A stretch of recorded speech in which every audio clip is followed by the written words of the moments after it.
മറ്റൊരു വാർത്തയിലേക്ക് വരുമ്പോൾ മറുനാടൻ മലയാളി യൂട്യൂബ് ചാനൽ ഉടമ ഷാജൻ സ്കറിയയ്ക്ക് മർദ്ദനമേറ്റതിന് പിന്നിൽ അപവാദ വാർത്താ പ്രചരണമെന്ന് സൂചന. ഭാര്യയുടെ ആത്മഹത്യയുമായി ബന്ധപ്പെട്ട് ഭർത്താവിനെതിരെ അപവാദ വാർത്ത പ്രചരിപ്പിച്ചതാണ് പ്രകോപന കാരണം. മർദ്ദനത്തിന് പിന്നിൽ മുഖ്യമന്ത്രി പിണറായി വിജയന്റെ കൊട്ടേഷൻ എന്ന മറുനാടൻ മലയാളിയുടെ അവകാശവാദം തെറ്റാണെന്ന് തെളിയിക്കുന്നതാണ് മർദ്ദിച്ചു എന്ന് പോലീസ് കരുതുന്ന തൊടുപുഴ സ്വദേശി മാത്യൂസ് കൊല്ലപ്പള്ളിയുടെ ഫേസ്ബുക്ക് പോസ്റ്റ്. തന്നതിൽ കുറവുണ്ട്, ക്ഷമിക്കുക. ഈ നാട്ടിൽ ഇനിയും കാലുകുത്തുന്ന സമയം ഉചിതമായ തീരുമാനമെടുക്കാമെന്നാണ് ഒരു കുറിപ്പ്. ആനപ്പക എന്ന് കേട്ടിട്ടുണ്ടോ എന്നും കുറിപ്പിൽ പറയുന്നുണ്ട്. അക്രമത്തിൽ പോലീസ് വധശ്രമത്തിനാണ് കേസെടുത്തിരിക്കുന്നത്. കണ്ടാലറിയാവുന്ന 5 പേർക്കെതിരെയാണ് കേസെടുത്തത്. സംഘം ചേർന്ന് ആക്രമിക്കൽ, മാരകമായി മുറിവേൽപ്പിക്കൽ തുടങ്ങിയ വകുപ്പുകളും ചുമത്തി. ഇന്നലെ രാത്രി തൊടുപുഴ മങ്ങാട്ട് കവലയിൽ വെച്ചാണ് ഷാജൻ സ്കറിയ ആക്രമിക്കപ്പെട്ടത്. PS സാഗർ ചേരുന്നു. സാഗർ, ഈ ഷാജൻ സ്കറിയയ്ക്ക് നേരെ ഉണ്ടായ ആക്രമണം, ഇത് പോലീസ് വധശ്രമത്തിന് കേസെടുത്ത് മുന്നോട്ട് പോകുന്നു. യഥാർത്ഥത്തിൽ ഈ വധശ്രമം ഒരു രാഷ്ട്രീയ സംഘടനയ്ക്ക് മേൽ ആക്ഷേപിച്ചുകൊണ്ടുള്ള നീക്കങ്ങൾ നടക്കുന്നുണ്ട്. യഥാർത്ഥത്തിൽ അതിൻ്റെ വസ്തുത എത്രമാത്രമാണ്? അതിനപ്പുറം ഈ ആക്രമിക്കപ്പെട്ടതിൻ്റെ കാരണം എന്താണ്? ഈ ഷാജൻ സ്കറിയ പ്രസിദ്ധീകരിച്ച ഏതെങ്കിലും വാർത്തയുമായി ബന്ധപ്പെട്ട തർക്കമാണോ? ഇത് അവകാശപ്പെട്ടുകൊണ്ട് ഒരു ഫേസ്ബുക്ക് പോസ്റ്റ് പ്രചരിക്കപ്പെടുന്നുണ്ട്.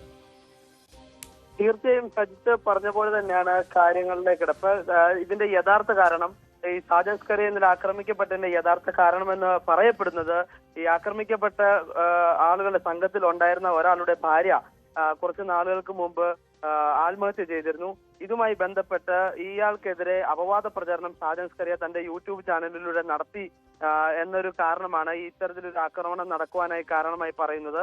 എന്നാൽ ഇന്നലെ മുതൽ ഈ ഇത്തരത്തിലൊരു സംഭവം നടന്ന ആ സമയം മുതൽ ഇതൊരു പാർട്ടിയുടെ മേൽ വെക്കുന്ന രീതിയിൽ ആണ് പ്രചരണം നടക്കുന്നത്. ആ പാർട്ടിയാണ് ഇത്തരത്തിലൊരു ആക്രമണം നടത്തിയെന്ന രീതിയിലാണ് പ്രചരണം നടക്കുന്നത്. എന്നാൽ നമുക്ക് മനസ്സിലാവുന്നത് അത്തരത്തിലൊരു കാര്യമില്ല, പാർട്ടിയുമായി യാതൊരു ബന്ധവുമില്ല ഈ ആക്രമണത്തിന് പിന്നിലെന്നാണ് നമുക്ക് മനസ്സിലാക്കുവാൻ കഴിയുന്നത്. ഈ ആക്രമിക്കപ്പെട്ട സംഘത്തിലുള്ള പ്രധാനപ്പെട്ട ഒരാൾ, അയാളുടെ ഭാര്യയുടെ മരണവുമായി ബന്ധപ്പെട്ട അയാൾക്കെതിരെ ഷാജൻ സ്കറിയ അപവാദ പ്രചരണം തന്റെ യൂട്യൂബ് ചാനലിൽ നടത്തി. അത്തരത്തിലൊരു വൈരാഗ്യം മാത്രമാണ് ഇന്നലെ വൈകിട്ട് നടന്ന ഒരു ആക്രമണത്തിന് പിന്നിലെന്നാണ് നമുക്ക് അറിയുവാനും മനസ്സിലാക്കുവാനും കഴിയുന്നത്. ഇന്നലെ വൈകിട്ടോടെ തൊടുപുഴയിൽ നടന്ന ഒരു കല്യാണ ചടങ്ങിൽ പങ്കെടുക്കുവാനായിട്ടാണ് ഷാജൻ സ്കറിയ എത്തിയത്. തുടർന്ന് പരിപാടിയിൽ പങ്കെടുത്ത് തിരികെ റിസപ്ഷൻ നടക്കുന്ന ഹാളിലേക്ക് മടങ്ങുന്നതിനിടയിലാണ് ഇത്തരത്തിലൊരു ആക്രമണം ഷാജൻ സ്കറിയയ്ക്ക് നേരെ ഉണ്ടാകുന്നത്. ഈ വാഹനത്തിലെത്തിയ 5ഓളം പേർ വരുന്ന ആളുകൾ ഷാജൻ സ്കറിയയെ മർദ്ദിക്കുകയായിരുന്നു. ഉടൻ തന്നെ പോലീസ് എത്തിയാണ് ഇദ്ദേഹത്തെ അടുത്ത് തന്നെയുള്ള ജില്ലാ ആശുപത്രിയിൽ പ്രവേശിപ്പിച്ചത്. അവിടുന്ന് രാത്രിയോടെ തൊടുപുഴയിലുള്ള മറ്റൊരു സ്വകാര്യ ആശുപത്രിയിലേക്ക് ഷാജൻ സ്കറിയയെ മാറ്റുകയും ചെയ്തു. ഇന്ന് ഈ ആശുപത്രിയിൽ നിന്ന് ഷാജൻ സ്കറിയ ഡിസ്ചാർജ് ആകുമെന്നാണ് നമുക്ക് ലഭിക്കുന്ന വിവരം. ഇന്നലെ രാത്രി തന്നെ തൊടുപുഴ DYSP അടക്കമുള്ള ആളുകൾ ആശുപത്രിയിലെത്തി ഷാജൻ സ്കറിയയുടെ മൊഴി രേഖപ്പെടുത്തിയിരുന്നു. കണ്ടാലറിയാവുന്ന 5 പേർക്കെതിരെയാണ് വധശ്രമത്തിന് ഇപ്പോൾ പോലീസ് കേസെടുത്തിരിക്കുന്നത്. ഈ ആളുകളെ തിരിച്ചറിയാനുള്ള ശ്രമം തുടങ്ങിയെന്നാണ് അന്വേഷണ സംഘം അറിയിച്ചിരിക്കുന്നത്. സംഘം ചേർന്ന് ആക്രമിക്കൽ, മാരകമായി മുറിവേൽപ്പിക്കൽ തുടങ്ങിയ വകുപ്പുകളും ഇവർക്കെതിരെ ചുമത്തിയിട്ടുണ്ട്. എന്തായാലും ഈ ഷാജൻ സ്കറിയയെ ആക്രമിച്ച ഈ 5 പേർക്ക് വേണ്ടിയിട്ടുള്ള തിരച്ചിൽ ഊർജിതമായി നടക്കുകയാണെന്നാണ് പോലീസ് വൃത്തങ്ങൾ അറിയിച്ചിരിക്കുന്നത്. സജി, ഈ ആക്രമിച്ച സമയത്ത് അവിടെ ഡിവൈഎഫ്ഐയുടെ സമ്മേളനം നടക്കുകയായിരുന്നു എന്നും അതിനുശേഷം ആ നാട്ടുകാരും ഇദ്ദേഹത്തെ സഹായിക്കാൻ എത്തിയില്ല, അങ്ങനെയൊക്കെ ചില ആക്ഷേപങ്ങളൊക്കെ കേട്ടിരുന്നു. അതിൻ്റെ വസ്തുത എത്രമാത്രമാണ് സാഗർ? ഈ പ്രദേശത്ത് ഈ സംഭവത്തിന് ശേഷം അവിടുത്തെ ഒരു സാഹചര്യം എന്താണ്? തീർച്ചയായും തൊടുപുഴയ്ക്കടുത്ത് മങ്ങാട്ടുകവല എന്ന് പറയുന്ന സ്ഥലത്ത് വെച്ചാണ് ഇത്തരത്തിലൊരു ആക്രമണം ഷാജൻ സ്കറിയയ്ക്ക് നേരെ ഉണ്ടാകുന്നത്. ഇന്നലെ വൈകിട്ട് ഈ മങ്ങാട്ടുകവല ജംഗ്ഷന് സമീപത്ത് തന്നെ അടുത്ത് തന്നെയുള്ള ബസ് സ്റ്റാൻഡിൽ, സ്വകാര്യ ബസ് സ്റ്റാൻഡിൽ ഇന്നലെ CPM-ന്റെ നേതൃത്വത്തിൽ ഒരു പരിപാടി സംഘടിപ്പിച്ചിരുന്നു. CA നസീർ അനുസ്മരണ ദിനമാണ് ഇന്നലെ CPM-ന്റെ നേതൃത്വത്തിൽ സംഘടിപ്പിച്ചിരുന്നത്. ഇവിടെ ഈ പരിപാടി നടന്നുകൊണ്ടിരിക്കുന്ന സമയത്താണ് തൊട്ടിപ്പുറ ആക്രമണം ഉണ്ടായത്. എന്നാൽ അത് ഈ പാർട്ടിയുമായോ DYFI-യുമായോ CPM-ഉമായോ ഒരു ബന്ധമില്ലെന്ന് CPM നേതാക്കൾ തന്നെ ഇന്നലെ തന്നെ വ്യക്തമാക്കിയിരുന്നു. കാരണം ഈ പരിപാടി നടന്നുകൊണ്ടിരിക്കുന്ന ഒരു സ്ഥലത്തിന് സമീപത്ത് വെച്ച് തന്നെ ഇത്തരത്തിലൊരു ആക്രമണം നടന്നു എന്നതേ ഉള്ളൂ. ഇതിന് പാർട്ടിയുമായോ മറ്റ് ഘടകങ്ങളുമായോ ഒരു ബന്ധമില്ല എന്ന് ഇന്നലെ തന്നെ CPM നേതാക്കൾ അറിയിച്ചിരുന്നു. അതേസമയം ഇത്തരത്തിലൊരു പരിപാടി, CA നസീർ അനുസ്മരണം നടക്കുന്ന പരിപാടിയുടെ സമീപത്ത് വെച്ച് തന്നെ ഇത്തരത്തിലൊരു ആക്രമണം ഉണ്ടായതിനാൽ തന്നെ അത് CPM ആണ് ചെയ്തത് എന്ന രീതിയിലാണ് വ്യാപകമായ ഒരു പ്രചരണം നടക്കുന്നത്. എന്നാൽ അത്തരത്തിലൊരു കാര്യമില്ല, അത് പാർട്ടിയുമായി യാതൊരു ബന്ധവും ഇല്ല എന്ന് തന്നെയാണ് ജില്ലയിലെ CPM-ന്റെ മുതിർന്ന നേതാക്കൾ തന്നെ അറിയിച്ചത്. എന്തായാലും സാജൻ സ്കറിയയ്ക്ക് ആക്രമണം ഏറ്റു, ഇതിൽ മർദ്ദനം ഏറ്റു എന്നത് ശരിയായ കാര്യം തന്നെയാണ് എങ്കിലും അതിന് പാർട്ടിയുമായി യാതൊരു ബന്ധവുമില്ല.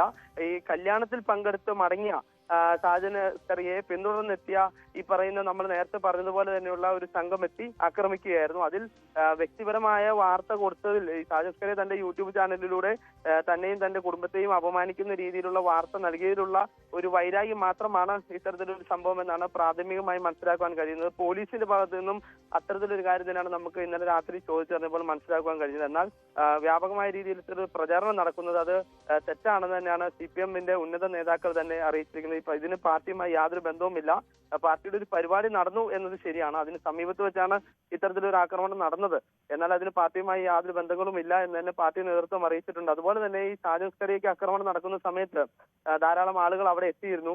എന്നാൽ ഇത് സാജൻ സ്കറിയാണ് ഇത്തരത്തിലൊരു മർദ്ദനത്തിന് ഇരയായത് എന്നതിനാൽ തന്നെ ആശുപത്രിയിൽ എത്തിക്കേണ്ടതില്ല എന്നൊരു നിലപാടാണ് എത്തിയവരിൽ ചിലർ സ്വീകരിച്ചത്. പിന്നീട് തൊടുപുഴയിൽ നിന്ന് പോലീസ് എത്തിയാണ് ഇദ്ദേഹത്തെ തൊട്ടടുത്തുള്ള ജില്ലാ ആശുപത്രിയിലേക്ക് മാറ്റിയത്. സജിത്ത്, ഷാജൻ സ്കറിയ, അതാണ് ഷാജൻ സ്കറിയ ആക്രമിച്ചതിൽ അതിൽ ഉത്തരവാദിത്തം ഏറ്റെടുത്തുകൊണ്ട് ഒരു വ്യക്തി മാത്യൂസ് കൊല്ലപ്പള്ളി ഇയാൾ രംഗത്ത് വരുന്നു. തന്നതിൽ കുറവുണ്ട്, ക്ഷമിക്കുക, ഈ നാട്ടിലെത്തിയാൽ ഇനിയും കൈവെക്കും, ഇതാണ് ഇദ്ദേഹത്തിൻ്റെ പോസ്റ്റ്. എന്തായാലും ഈ വിഷയത്തിൽ ഒരു DYFI അടക്കമുള്ള സംഘടനകളാണ് ഇതിന് പിന്നിൽ എന്ന തരത്തിൽ വലിയ ആക്ഷേപവും പ്രചരണവും നടക്കുന്നുണ്ട്. ഇതിനിടയിൽ കൂടിയാണ് ഈ നീക്കം. പക്ഷേ പോലീസ് കേസെടുത്തിട്ടുണ്ട്. പോലീസ് വധശ്രമത്തിൽ തന്നെയാണ് കേസ് എടുത്തിരിക്കുന്നത്. ഷാജൻ സ്കറിയയ്ക്ക് ഇന്നലെ മൂക്കിന് പരിക്കേറ്റ് രക്തസ്രാവം ഉണ്ടാവുകയും പിന്നീട് പോലീസ് എത്തി, തൊടുപുഴയിൽ നിന്നെത്തിയ പോലീസാണ് ഇദ്ദേഹത്തെ ആശുപത്രിയിലേക്ക് മാറ്റുകയും ചെയ്യുന്ന സാഹചര്യം ഉണ്ടായത്. എന്തായാലും ഷാജൻ സ്കറിയയ്ക്ക് മർദ്ദനമേറ്റതിന് പിന്നിൽ രാഷ്ട്രീയമല്ല അതിന് പിന്നിൽ ഉള്ളത് എന്നതാണ് പ്രാദേശികമായി അവിടുത്തെ CPM നേതൃത്വം നിലപാടെടുക്കുന്നത്. ഇത് വാർത്ത നൽകിയതിലുള്ള വൈരാഗ്യമാണ്. വാർത്ത ഒരു വ്യക്തിയെ അതിക്രമിക്കുന്ന രീതിയിൽ, വ്യക്തിഹത്യ ചെയ്യുന്ന രീതിയിലുള്ള വാർത്ത നൽകി, ഇതിൻ്റെ പേരിലാണ് മർദ്ദനം ഉണ്ടായത് എന്നതാണ് ആക്ഷേപം. ഭാര്യയുടെ ആത്മഹത്യ, അത് സംബന്ധിച്ച് ഭർത്താവിനെതിരെ ആക്ഷേപമുണ്ടായി. ഭർത്താവും അദ്ദേഹത്തിൻ്റെ സുഹൃത്തുക്കളും വന്ന് ആക്രമിച്ചു എന്നതാണ് സംഭവം. മുമ്പും ഷാജൻ സ്കറിയ ഇത്തരം പ്രസിദ്ധീകരിച്ച വാർത്തകളുടെ പേരിൽ അക്രമം നേരിട്ടുള്ള വ്യക്തി കൂടിയാണ്. അതിൻ്റെ സമാനമായൊരു സംഭവമാണ് ഇന്നലെ തൊടുപുഴ.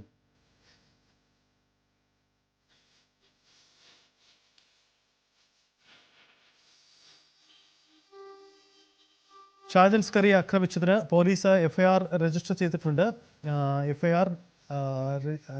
FIR-ൽ വധശ്രമത്തിന് കേസെടുത്തു. കണ്ടാലറിയാവുന്ന 5 പേർക്കെതിരെയാണ് കേസെടുത്തിരിക്കുന്നത്. ഇതിൽ പോലീസ് അന്വേഷണം നടക്കുകയാണ്. ഇവർക്ക് വേണ്ടിയുള്ള തിരച്ചിൽ തുടരുകയാണ്. ഷാജൻ സ്കറിയ ആക്രമിച്ച സംഭവത്തിൽ അതിൽ അപവാദ പ്രചരണമാണ്, അപവാദ വാർത്ത നൽകിയതിൻ്റെ പിന്നിലുള്ള അതിൽ പ്രതികാരം തീർത്തതാണ്. അതാണ് ഈ അക്രമത്തിന് പിന്നിലുണ്ടായത് എന്നതാണ് ഉണ്ടായ സാഹചര്യം. PS സാഗർ തുറന്നുണ്ട്. സാഗർ, ഒരു കാര്യം കൂടി, ഈ ഷാജൻ സ്കറിയ സഞ്ചരിച്ച വാഹനത്തെ പിന്തുടർന്നെത്തിയ വാഹനത്തെ ഇടിച്ചു, അതിനുശേഷം ആ തർക്കം പുറത്തിറക്കി താങ്കളെ